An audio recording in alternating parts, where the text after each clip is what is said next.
Oh, yes, habari. Kwa majina naitwa Dr. Mbilinyi na hii hapa ni Mbilinyi Online Academy. Sasa wengi huwa wanaamini kwamba kile kitu ambacho anakifanya hakiwezi kumvusha sehemu moja kuelekea sehemu nyingine, na wakati mwingine mtu anakuwa hakitrust kile ambacho anakifanya. Umeona?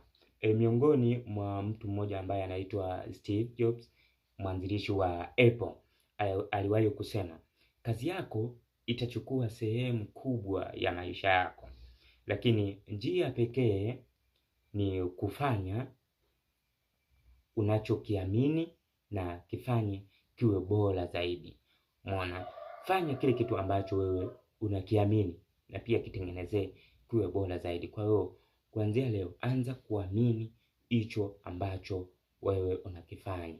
Umeona? Haijalishi kinaweza kikawa kitoi matokeo au kinaweza kikawa hakionyeshi mwelekeo mzuri, lakini amini hicho ambacho unakifanya, kwa sababu kazi zipo kwenye maisha na pia zitaendelea kufanyika. Wewe tokea ukiwa mdogo unaendelea kufanya kazi, unaendelea kufanya kazi, unaendelea kufanya kazi. Kwa hiyo unachotakiwa ni kuamini kuhusiana na kile kitu ambacho unakifanya wewe kila siku.